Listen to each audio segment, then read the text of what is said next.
Good morning, folks, and welcome to Got Your Back live stream edition. Jason Strudwick standing by. We're going to get to him in just a couple of minutes. We're going to talk some football, going to talk some golf, and we're going to look ahead to the Edmonton Oilers and the upcoming NHL entry draft. That ahead on today's podcast. It's brought to you by our good friends over at Mr. Dirk, our title sponsors here on Got Your Back. Located just off White Avenue and 102nd Street. They're your one-stop shop for all your clothing needs. You want to sharpen up your look around the office? Sterling, Dan, the great crew at Mr. Dirk are the ones to go see. An iconic men's clothing store here in Edmonton, been around a long, long time, and I'm proud to have them as title sponsors here on Got Your Back. Before we get to Struds today, I had a few thoughts about what we saw last night. So call it an editorial, call it whatever you want. Let's talk about the paying fan last night at the stadium and what they would have experienced. It would have been a wide range of things last night at the Elks home opener. On a beautiful night, a healthy tailgating party outside with the game, before the game, with some good live music. I thought it was a cool atmosphere heading in. A nicely attended game with a full-looking lower bowl and lots of Rider fans mixed in as always. A beautiful tribute to Christian Salisbury and his family. I thought they did a great job with that. The smiling face of young Ceci Eklund next to her hero, Evander Kane. I thought that was a fantastic touch. A great standing ovation for the military members in attendance and a really cool flyover from a military chopper, which is different, but I thought it was really cool. The weather wasn't great, but the rain didn't really bother anybody. It was a nice night, few drops here and there. They turned out en masse to watch their team try and turn over a new leaf. And then the football started, and that same paying fan was treated to some pretty big collisions, right? It was a physical game. It was entertaining at times. One of the most exciting touchdown plays you will see from their team's newest star, no less, in Geno Lewis. And then what they saw was an offense that otherwise sputtered, a quarterback struggling with his accuracy, an O-line having trouble protecting him, their team failing to punch in a touchdown 3 consecutive times at a critical moment in the game from the one. That never happens, from the one. And that was a game-altering miss. When the dust settled, it was their team's 18th straight home field loss. That is a staggering statistic. If the paying fan listened to the radio on the way home, they heard a head coach who was certainly owning the mistakes and giving an honest assessment, but also a head coach who was berating the media there to ask questions about the streak and the goal line stand. 2 times Jones informed us, the Inquisitors, that our questions were bad ones. Here it is. I asked about the goal line stand. I mean, we're not just going to harp on that. That is about the worst question I could face. A veteran, well-respected video journalist from Global asked about the home streak. Again, that's a very poor question. Listen, if the paying fan went on Twitter after the game, they would find their team president suggesting that he was sure the media would put a, quote, negative spin on the home losing streak. But he then went on to point out all of the positives from the night. And as I outlined, there were many. The Elks did a lot of things right yesterday, and good on them, right? Because they've done a lot of things wrong for a number of years here. And they did a good, honest job yesterday in terms of the fan experience. But this tactic of villainizing the media as if we're somehow being unfair or unintelligent with our questions and commentary on another loss, it's weak. It's flat out weak stuff. And to them, I say, you need to give your fans a little more credit than that. They can feel devastated by the loss, but otherwise entertained by what went on around them. They can feel those things all at the same time. They know the difference between the same old on the field and an organization that's clearly trying to reconnect with its fan base. So if making the media the enemy is the game plan until this pig of a streak ends, it's going to be painful because the media is not going anywhere. The questions will continue to come as they should. And the fans in this town are far too sophisticated to fall for some low-rent bait-and-switch tactic to deflect from what they know is real and what they know is going on. All right, time to bring in the man, Jason Strudwick and Zuby in Kelowna, Chris Sabunia. Struds, what do you think, pal? So I just watched the game. I'm going to be honest. My oldest son, he was invited to the game, and he came home higher than a kite. He loved it. He had a great time. Awesome. A little bit bummed that they lost, but honestly, he's 12 years old, and I don't think wins and losses to his local football team really affect his day as much as hanging out with his buddies and having fun. So I think that was really good. Now, as far as the game, I think your position on the game was perfect. The losing streak, that's a little harder to swallow. I think, I didn't realize that it happened post game. If I'm being completely honest, till you just mentioned it to us. But I think as an organization, you have to acknowledge and be honest when with the streak. Say, yeah, we're not proud of that. I would have preferred him say, listen, we're not proud of it, and we're working to get out of it. We have a lot of work to do, and we'll be happy with what's behind us. And our team, our fans deserve better. I don't like arguing with the media. I mean, it's out there. It's 18 losses in a row. I don't really know what to. You can't. It's not a couple bad days. That's years of poor play. Zuby, from a fan's perspective, how do you think I'm media, so it's a little different for us. How do you think those elements resonate with the fan base? It's a little bit hard for me to say. I'm disconnected from it now. I used to go to tons of games, when I lived in town. I think I'm sure it's hard to swallow. I know I've heard, anecdotally stories of a lot of people who have given up their season tickets for this year. So maybe you got to win some of the fans back. And it sounds like the atmosphere of what they, the rest of the things surrounding the game are designed to do that. But I don't think, I don't know. I don't understand how either of those questions are bad questions. He might be able to argue that they were, I don't know, expected questions, but how is asking about three shots to score a touchdown from the one? Yeah. How could that possibly be a bad question? How is that not the apex of the game? The crux of winning and losing that game.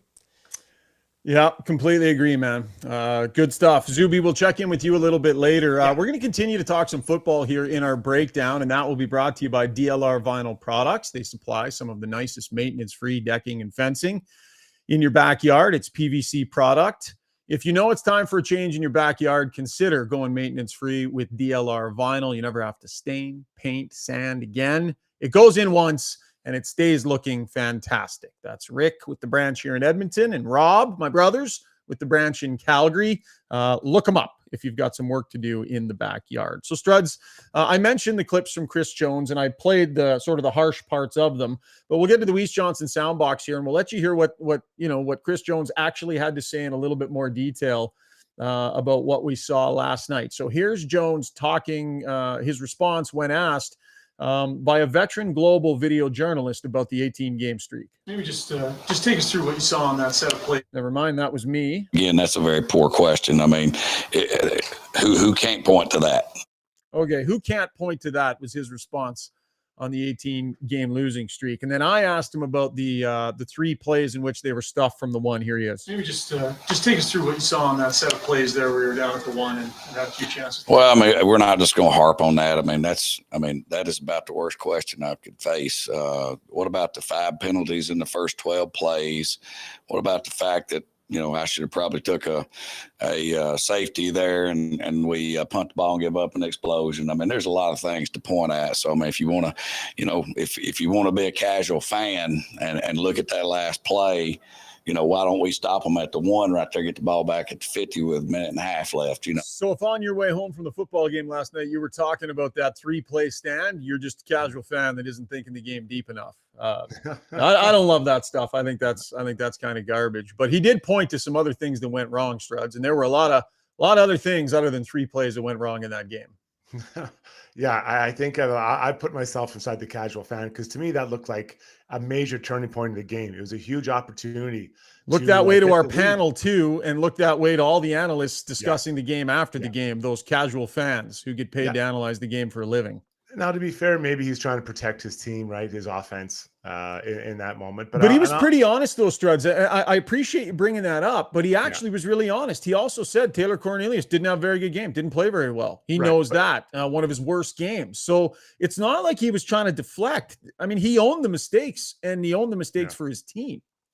So I'll actually disagree with that point because in that moment, those 3 plays, Taylor Cornelius was not under center. Yeah. Right. That was a different quarterback. And that'd be my point. Why do you take out a massive quarterback and put in a smaller guy in Loxley on a goal line stand? Now, I get you don't want him to get hurt, but is he not a lot bigger than Loxley? Yeah. Shocker. Am I wrong?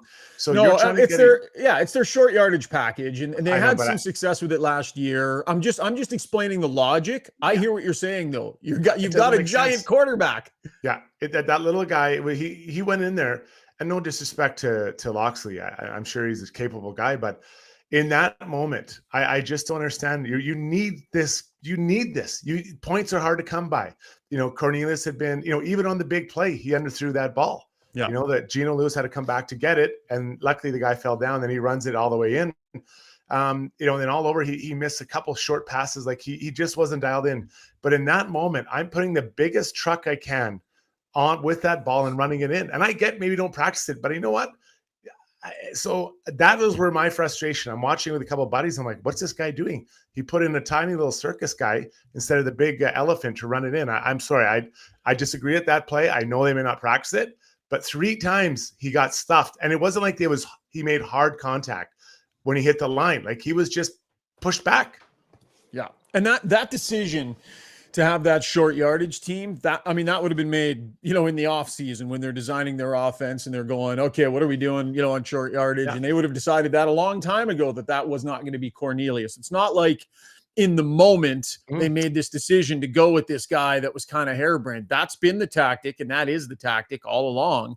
And I don't disagree with you to question the logic of taking him out. I don't know if it's risk of injury. I don't know if it's trying to keep more people involved. I'm not sure exactly what all of the logic is there, but I agree, man. Cornelius is an absolute horse, and he runs the ball well. Off night for him, though. I mean, we saw some passes off of shoelaces in the back of guys' heels and some misses. But so what I'll say is this. There was a small little window, a small glimpse where you could see it. You were like, oh, there it is, right? Lewis pulled the one off his shoelaces, and then a couple more nice plays. Cornelius hit a few guys. You saw it for a split second in that game, but it was only a split second offensively. Yeah, it is trouble. And here's a young quarterback trying to get traction, or I should say an experience getting traction, getting recognized as a legit starter in the CFL. So, you want to see more of those moments over the course of the game, right? And you want to see that what's right, where just that comfort level and that ability to pull off those plays when you need them. I like that. The one play I want to think of is where I think it was in the first half where he got flushed out of the pocket and he ran for a first down. Like that was a beautiful play, right? He rolled out and runs in, but then I think it was I think it was to Brown. He was trying to throw the ball and it literally put it right in his feet. And it wasn't like it was that hard of a pass, like at least it didn't look like from I'll call myself a casual fan. So I think there's a better version of him. It is the first game. We saw the quarterbacks in the 4 other games also struggle. Bo Levar Mitchell, what was okay. Even last night, I didn't think that either quarterback really had the best of nights when you look at it statistically. So I think the first game, you kind of give everyone a chance, but you want to see improvement as you move it through for Taylor. Was that weird at the end of the game with Trevor Harris? Why you roll your guy out with no time on the clock and expose him like that? And I'm telling you, he was hurt. That was right in front of me. I was standing right there on the sidelines. And like Trevor Harris doesn't stay down. Like he generally is a guy that'll pop back up. He was hurting. And then I was interviewing him after the game and he's just like, I could tell he was in some serious pain. Like weird to expose your guy like that late. Yeah, like wouldn't the play be to kind of just run around a little bit in the backfield and just chuck it down the field? Yeah. You know what I mean? Like just to kill the time. I don't know. But even so, okay, so if you want to take that a step further, there's 2 seconds left. And Cornelius gets the ball in the end and he just holds on to it. You've got to throw that ball no matter what. Don't you have to, who cares if he gets intercepted and run back in? Like, I don't know, like just whip it to somebody, let them run and start laddering all over the place. Like he didn't get it out of it. Now, to be fair, he didn't have a lot of time, but still that's the job, right? When you're a quarterback, you got to give your team a chance to make a play. I thought for Cornelius, as well as he's shown he can run, I thought he was really wanting to hang in the pocket and try and find guys. He was thinking pass first a lot last night, and I understand why. He's got these new receivers, and you want to feel the connection and make those connections. You get the big play with Lewis. I don't think he ran enough last night. I think he needs to use that speed and that size and that power that he has. I would have liked to have seen him. Like, why not roll him out a little bit to start some plays? Why not kind of provide that option for him? Because for a guy that moves as well as he does, for a guy that size, he seemed to be quite accessible to the other team's defensive line.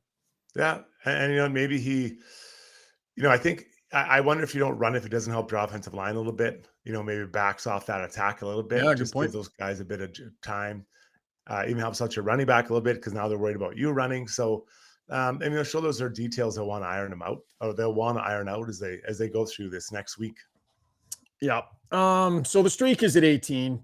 I know that there are lots of new players. I know the team wants to move past it. I know they don't want that negative energy in their locker room. I know as a group, they're trying not to talk about it and just win football games. I can only imagine how frustrating it has been for that team to have to deal with this thing as it goes on and on and on.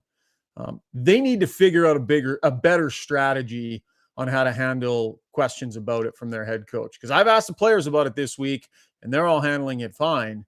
But I think that Chris Jones needs to figure out a better way. He did that a little bit last year too, got a little combative when people were asking about that streak. And I think they need to figure out a better strategy than to act like we're doing the wrong thing. Yeah, I'll be honest though, Sugar. Like I'll defend him a little bit.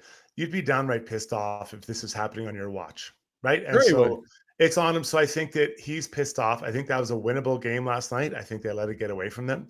It wasn't they deserved to win it, but I'd say it was a winnable game. And so when it's happening on your watch, you take great pride. I mean, this guy's won great cups here in the CFL. So I think that he's pissed. I think he needs to prep himself before heading in there and say, listen, I can't get into a situation where I'm belittling other people because I'm pissed off. Agreed. About it. So just like we agree. The best technique in a sense is, yeah, we're not proud of that. We're working to get through it. And when we get through it, the city and our team will be very happy about it. Like, because then you know what? Your question has nowhere to go. Hey, Chris, what do you think of the 18-game losing streak now? Yeah, we're not proud of that. We're working hard. Every day we're committed to getting better till we get to the point where it'll be in the past, and we can't wait for that to happen so we can celebrate with the fans. And like, boom, done. What are you going to say? Like, there's no follow-up question to that one. Like, should you try harder? Well, we're trying hard. We're working very hard. We're doing everything right. We brought a new personnel. Like, and it just goes to die. Like that question dies. But now by doing what he did, it just brings more juice to it. So, but I would be so pissed if that was my team. Of I was course. the coach, general manager, main bus 100%. driver. So, but he's got to prep himself prior to that, knowing that every game they lose at home, that question will come up again. It needs to be asked, and it's an inevitable question he has to face. And that it's coming. And it's not like he walked right off the football field in front of our microphone. Like he took a while to get out there. He was probably, I want to say 15 to 20 minutes after the game to kind of calm himself down. We went into the locker room first and talked to the players. Victor Cui a little later in the evening on Twitter. I can guess the news tomorrow will take a negative spin on an unbroken home loss streak. I want to say thank you to our amazing 32,000 fans that came, our incredible staff that worked tirelessly, and loyal sponsors. The second half of that tweet, I think that's great. Like, absolutely. It was a good atmosphere, a good environment, as I pointed out earlier. I can guess the news tomorrow will take a negative spin. Yeah. Like, to me, that's just weak. Why act like we're the ones who are going to be the downers when what really matters here is all this other positive stuff. Like, what really matters to Elks fans is that they can feel pride in their organization. They can cheer, have exciting football, and win some games. That's what it's a combination of everything. It's not all or nothing. And I don't know. I thought it was a strange way to start a tweet last night. Yeah, I mean, I think Victor Cui's done a lot of good things since he's come here. Mm-hmm. I agree with that. Can I be completely honest, Sugar? The home losing streak doesn't matter to me. It really doesn't. I think that, if they'd lost 18 or on the road, would it make it? I guess it'd make it better because your fans are paying to come watch. You've seen you won, but the team just hasn't been good. Yeah. So what do you like? Win at home? I guess you know what? I guess when I was playing, a win was a win. Like or a loss was a loss. Like. I guess maybe some would be worse than others. I remember one of my last year, I think we lost 8 or 9, 10 in a row. Maybe it was the year I had Pat Quinn, and it was awful. God, it was awful. And winning at home, winning at the road, we were getting booed. Everyone talked. The media said we were awful. Everyone was, even my mom said we sucked, and it was brutal, man. And when you finally won, I wasn't even happy. I was just relieved. I remember Gene Principe brought me over after the game and we talked, and he said, "What are you feeling?" I said, "Just relief. Like I'm not even happy." Like, and I think so for the people on that team, like it's embarrassing. Losing is embarrassing that many games. And I'm not saying for the Elks, I'm saying I've been on teams that have lost like eight, like I said, 8 or 9, 10 in a row. It's embarrassing and you hate it and you just want to get rid of it. So I don't know. I guess it makes it worse at home, but I'd be so pissed off. I just feel I'd be pissed. They were wanting so bad to push past this early this season, course, right? Like I was around that team for a few days before. It was, you could tell there is a new energy down there. There is, flat out. And I think they just really believed for the organization to like take that step, just put it to bed, how critical that was going to be. And I think last night's to start the season that way, I think that was really disappointing and crushing for them. I think they really wanted to push past that. I think the organization is doing a lot of really good things right now. Like I said at the beginning of the pod, Struds, a lot of really positive things. And I think Victor Cui has brought in a lot of really, really good things. And they care. I think they truly care about what their fans are going through right now. Yeah. I just think this tactic of acting like the media is doing something wrong by pointing out what everybody already knows, I just think it's a little bit off. And as a member of the media, you kind of go, all right, I guess that's the way you want to play it, but we know what's real. Okay, that was a lot of football talk on our Oiler podcast, buddy. You think anyone's still listening, or? I think there's some general. I mean, they're sport fans, right? Whether it's Elks or Stingers or. Hey, speaking of being sports fans, how about that golf yesterday? Oh my goodness! Like Nick Taylor drains, what was that? A 72-yard putt to win. 72-footer, or 72 foot. Yeah. Sorry, I'm in football mode. I don't want to correct you, but that would be. No, that's fine, buddy. What an incredible moment. That's one of the greatest moments in Canadian sports history. That is phenomenal what just happened there. It's funny. I know I was watching it. I was watching it, then I had to leave for a little while. And I came back and it was still on. So I turned it on just as he gets onto for the fourth overtime or whatever, fourth playoff hole. And then he does it. And it was just the excitement was incredible. Then he gets asked a question, he's by the reporters saying, there are people talking about the golden goal. I can't remember what the other one they said was. And then, your moment is up at the same level as those guys. Your moment will be remembered as a Canadian sports history moment. And I hadn't thought about that. And you can see, I don't think he had either, because he goes, I don't know how to answer that. Like, I grew up, I remember where I was when Crosby scored that goal. And I can't remember, I'm sorry, I can't remember the other moment they talked about, but it was so special. Henderson or something, or? Yeah, maybe. Well, he wouldn't have been that old, but it's still like these are great. And it was he was so pure.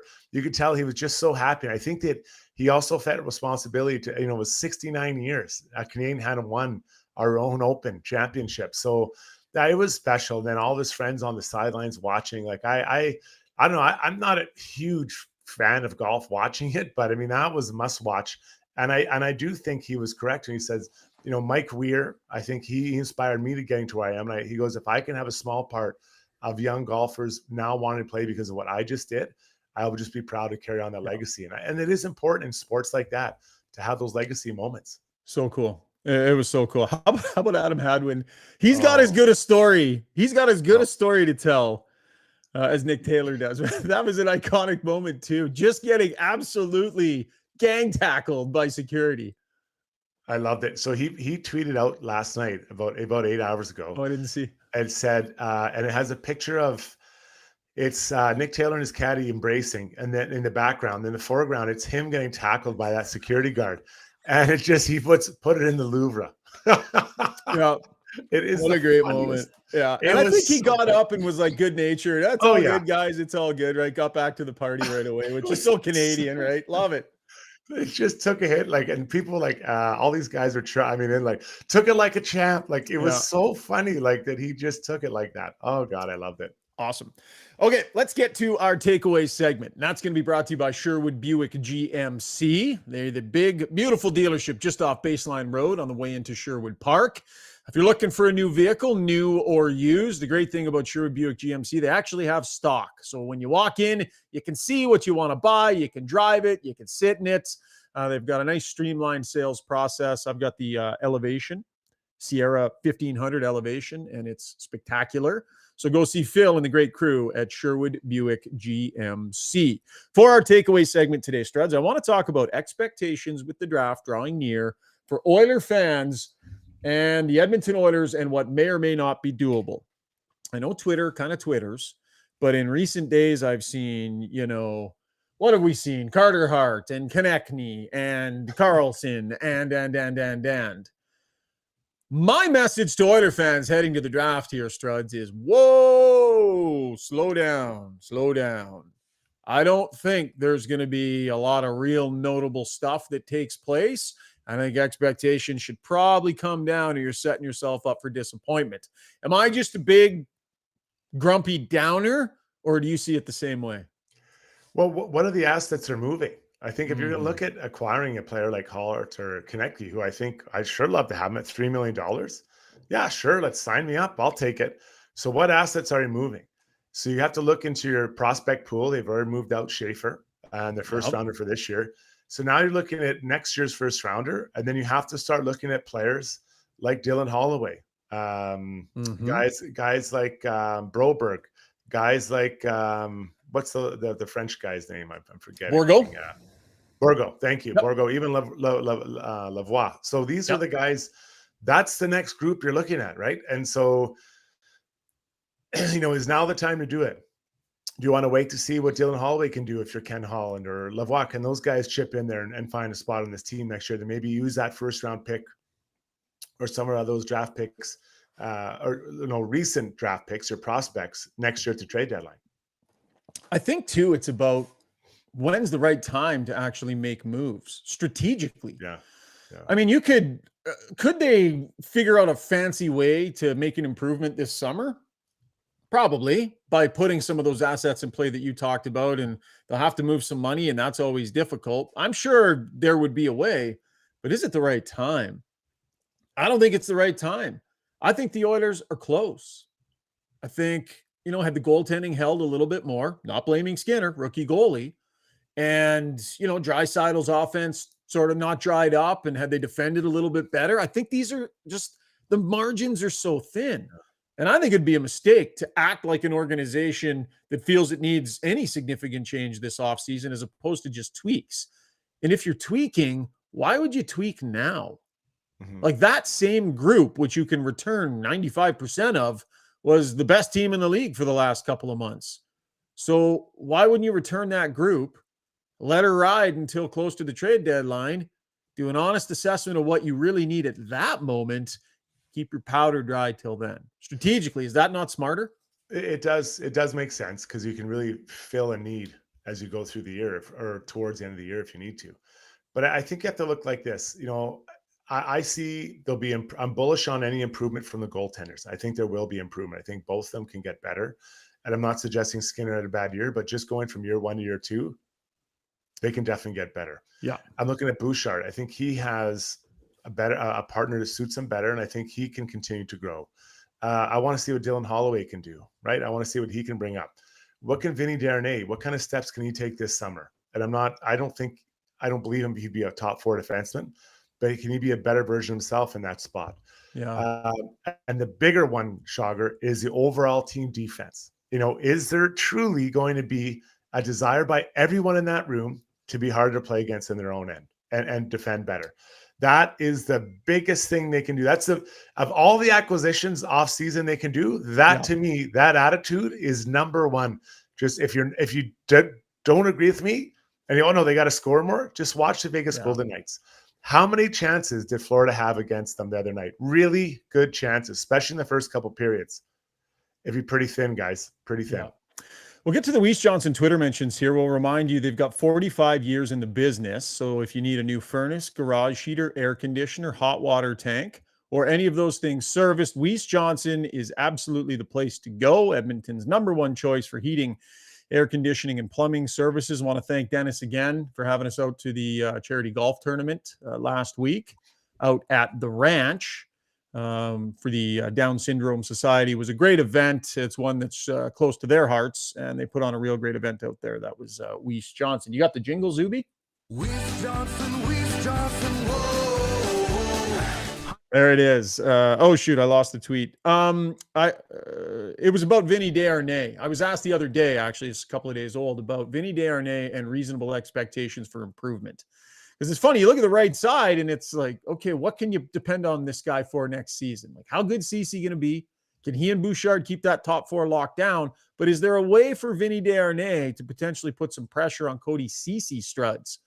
If he has the right kind of offseason, if he shows enough early, if there's improvement there, can Desharnais realistically put some pressure on Ceci to take a bigger chunk of 5-on-5 minutes? Or is he a third pairing guy all day long and that's where he belongs and that's where he'll stay? Yeah, I don't like putting limits on people, but I'm going to do it. Well said. That's like, no disrespect, but yeah, I just don't. I have a hard time envisioning a situation where Vinny becomes a top four defenseman, and you know, he's what is he, 27 now? He's worked so hard to get here, and imagine and so. Over 3 months, can he improve his stick handling and playmaking that much that he becomes a top four defenseman? I guess it's possible, although I believe it would be unlikely. I think for Vinny, what he needs to do is just keep working on what he's really good at. He's physical as hell. He's good in the penalty kill, take up a lot of space, and he's obviously trusted by his coach because they kept going back out to him, through the playoffs. So I think he'll have a big jump this year, a jump into the top four. If that happens, it would be amazing for the Oilers. Amazing. But I just think it's unlikely at this point in his career, Shaga. What do you see? Yeah. So I guess it depends on your definition of top four defenseman, right? Because if you look at it in this, the specter of the entire league, is Vinny Desharnais going to be a quote unquote top four defenseman? I think, the answer is probably not. But it kind of changes team to team, doesn't it? So when you look at the Oilers and you go, can he be a top four defenseman on this team? Never mind that label, top four defenseman. Yeah. And so the guy, Evan Bouchard is to me all day long. The guy for me is Cody Ceci.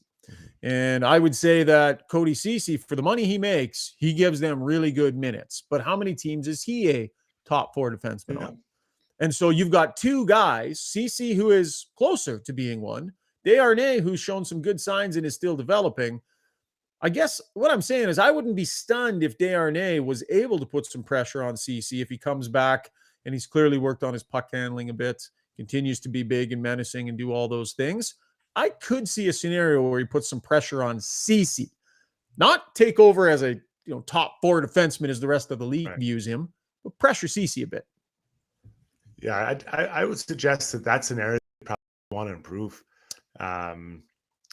Well, that's just it, bud. The next trade deadline, right? That's what we talk about. Wait and see. Don't you want to wait and see how Desharnais is playing before you decide what you need on the blue line? So is Ratko Gudas a top four defenseman? There you go. I mean, you can count on him in big minutes, but he wouldn't be day to day, I'd say. So you love having Ratko on your team. Yeah. Love it. You absolutely love it. And I Who was Hedman's partner for the years? Was it Ruda? Was the championship teams? Yeah. It was Ruda, right? I mean, yeah. Yeah, both of them. So but Ruda, So you if he puts pressure on Ceci, that's a good thing, I guess. But is it really a good thing for the Oilers? Like, I would like to see Ceci pull away from, kind of get back to where he was 2 years ago than last year. So if he's putting pressure on Ceci, I don't know that is healthy for the Oilers. If we're thinking, man, we should put Desharnais up there beside Nurse. And I want to be clear. It's not that I don't like Vinny. I have a very soft spot in my heart for rugged defensemen. Like, I love the story. I love the whole thing. I love how sometimes he just slashes a guy in the back for no reason. Like between the shoulder blades. David Pastor. I love it. I love the whole. I love all of it. So I'm rooting for this guy, but I also have been there.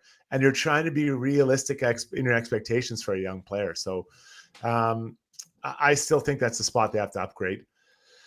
Then I think the other part of this whole story, and I know we didn't bring this up, but where does Broberg fit? If you don't move out Kulak, and I don't think Kulak deserves to be moved out, but Broberg needs to be given us a chance to move up somewhere.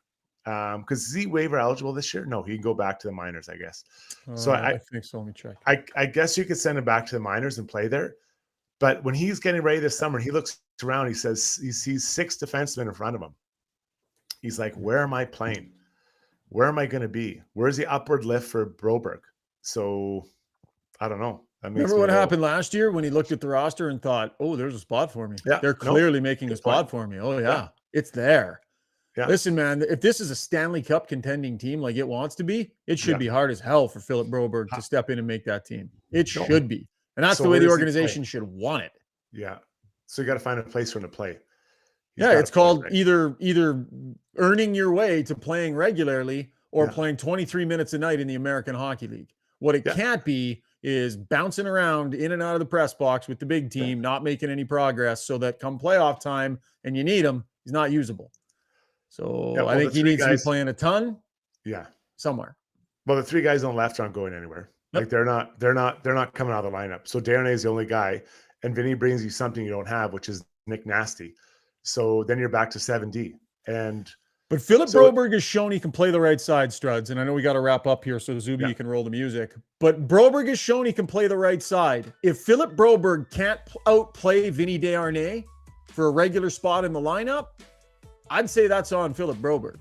The organization doesn't need to clear any more way for him than the opportunity that sits right there. Well, I can't wait to see how this plays out. Good stuff. All right, pal. Good job today, man. Hey, guys. We'll listen to you a little bit later on the Gregor show later today. I'm ready to go. Okay. Sounds good. Have a good show. Zuby, thanks for your touch behind the scenes, and thanks for tuning in here on the live stream. We appreciate your contributions. Thanks to our sponsors as well, Mr. Dirk, DLR Vinyl, Sherwood Buick GMC, and our good friends over at Weiss Johnson. We'll keep rolling out podcasts here as we hurtle towards the draft and free agency. So keep it tuned to our channels. Talk soon, folks. Cheers.